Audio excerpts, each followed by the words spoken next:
Welcome to the Kent Lapp Podcast. There is one aspect here that I still don't fully understand. So if you could just walk me through it, I think hopefully I can get it. But it's this idea that the combination between solar and fossil fuel to generate electricity can make the per unit hour of that electricity generated more expensive because solar works great during the day, not so great on cloudy days, not great when it's snowing, not great when it's raining, and certainly not great at night. So solar is great when you have it, but you don't always have it. And you don't always have it. You know that night's built in everywhere. So to complement for that decrease in energy generated, you have to have fossil fuel to generate power when the solar is decreased. And to generate the amount of power, you kind of have like I think of it as like a mean demand of power, like a medium demand of power, day, night, however this works. A city kind of knows how much power they need to generate, right? So you install a bunch of solar panels. That's great. You have this power during the day or on sunny days, but then on off days and nights, now you have to use your more traditional source of energy, fossil fuels or whatever, to generate that power on the offset. The problem you run into is now you need the apparatus, the fossil fuels, the whatever you need that capacity to complement for when the solar capacity is down.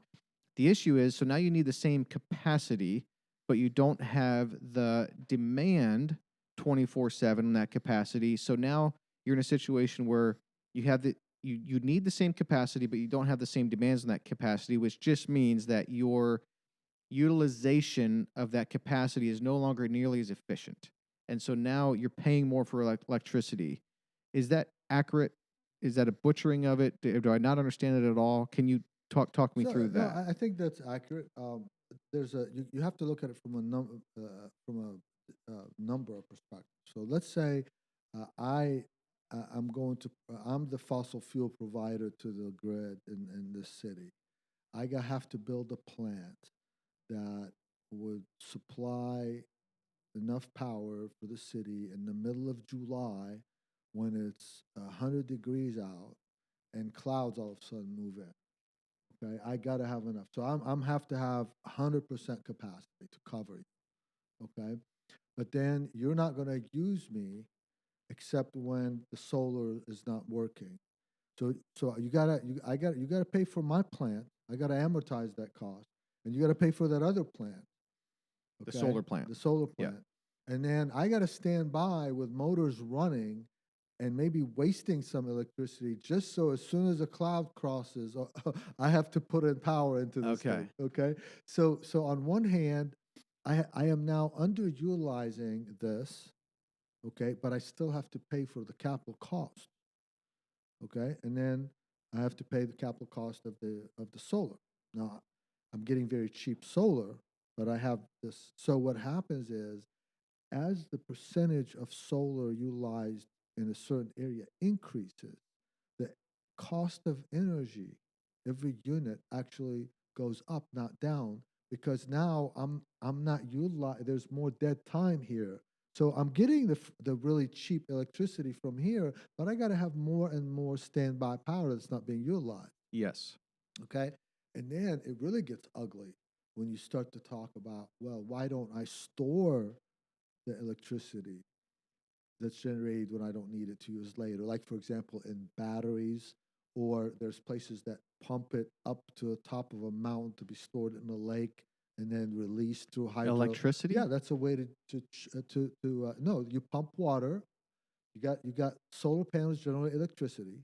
Mm-hmm. You use the electricity to run your pumps to Mm-hmm. pump water up a mountain, and then when you need it, you release the water down the mountain, like through like a hydro plant. So I think, matter of fact, Chattanooga has something similar to this. Oh, I didn't know it was a So thing. but the loss is tremendous because now you pumped it up to pump it down. You're not generating more power. going down than you would going up. So yeah, it is a battery, but it's a very bad battery. It's very expensive Yeah, very battery. expensive. Yeah. You can use lithium and other things to store. Again, 30% degradation, in efficiency and so on. So now that's fine, except when you start to look at how much fossil fuels and damage to the environment we cause when we replace these things. And Yes. that's what the movie is really focused on. I mean, these Yes. things are not made out of magic dust. Yes, that's right. Yeah. There's a real cost to that. Yeah. A massive cost to that. Yeah. Yeah. I just thought the So did I documentary answer was. your question about Yes. I mean, it kind of makes sense when somebody explains. Somebody had to explain it to me, so I Yep. was like, huh, what are you talking about?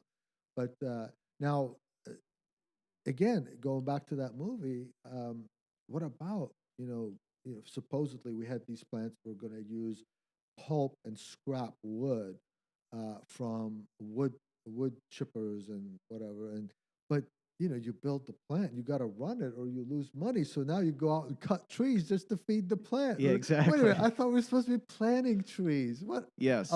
So you mean to tell me when I give money to plant a tree, that little tiny thing, I'm also like cutting mature trees just to Yes. create electricity? Is this just because it's not coal or natural gas? That to I'm me, confused. yes, that to me was the scariest part of the entire movie. That aside from just realizing that the corporations and the people with power and money have their hands in on both sides, so they could care. I mean, they could almost care less whether we go more green or whether we go more traditional because they're making bukus of dollars either way.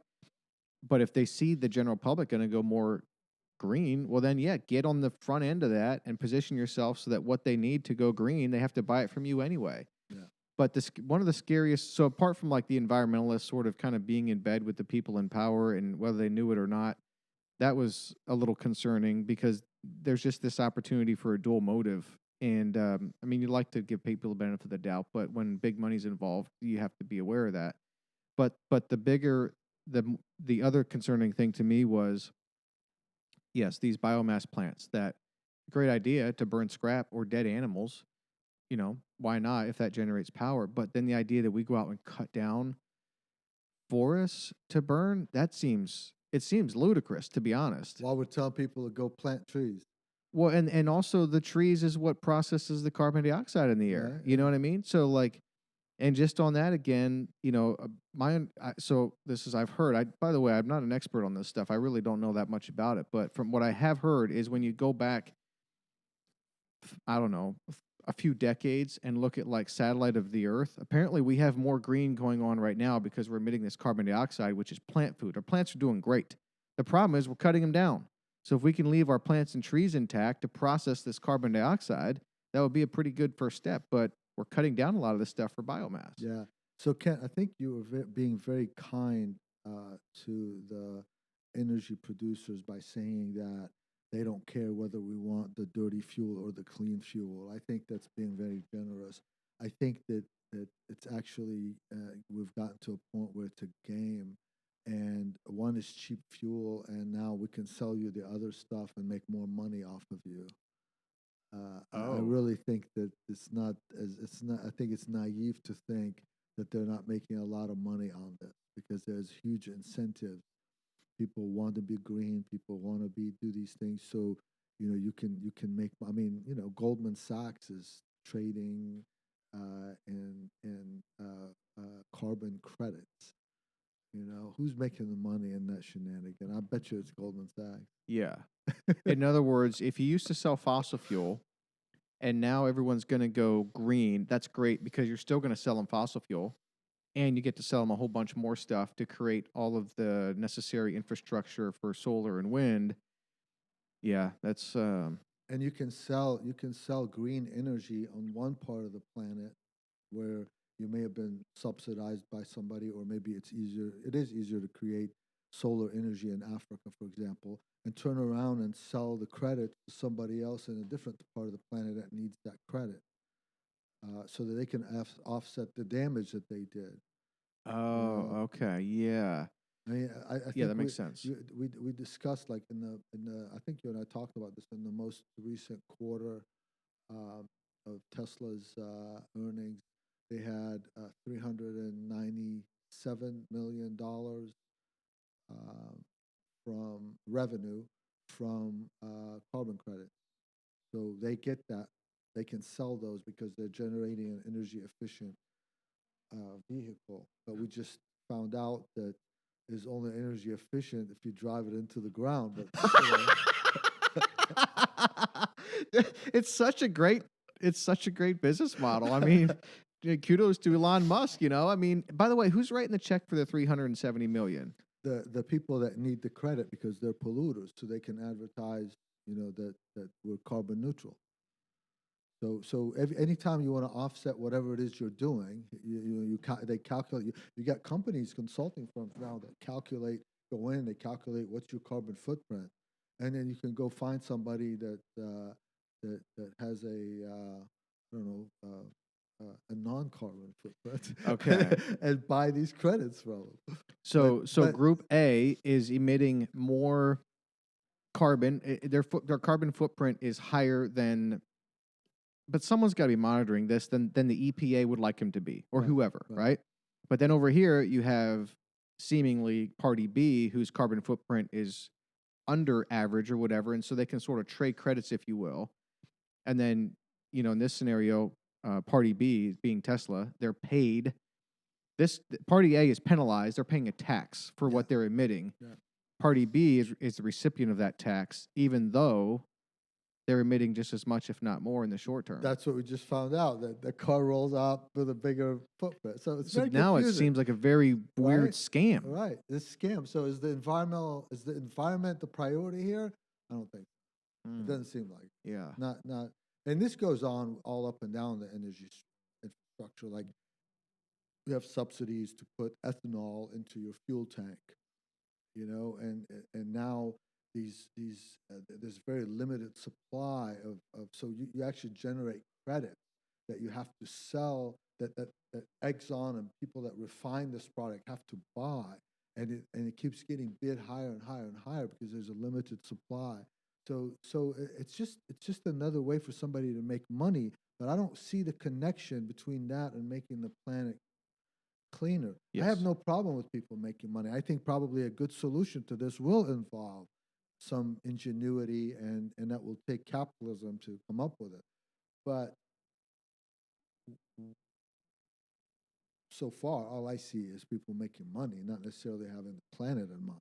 Right. Yeah, and that's kind of what the whole film is about. Yeah. Is we thought we were doing all this stuff because it's so great for the planet. As it turns out, it's not. And so now, why are we doing it? Yeah. Yeah, which is kind of to your point. Yeah. And then let's not trash natural gas. It's not a perfect fuel, but it has certainly a lot more, a lot better for the environment, a lot cleaner than coal and other things that it substituted. So even though we pulled out of the Paris Accord, we have actually exceeded the benchmark set in the Paris Accord as a country because of the natural gas taking over the coal plant. Mm. So we didn't have all the costs associated with the Paris Accord, but we still had the benefit of cleaning the environment. So I don't know that we should be trashing something until we have a better alternative, and I think that's critical, because I don't it's not perfect, but there's a difference between drilling a small hole in the ground and extracting natural gas, than bulldozing mountains and going deep into the earth with heavy equipment to take quartz out and coal out to burn. Yes. So it seems like a cleaner solution. It does.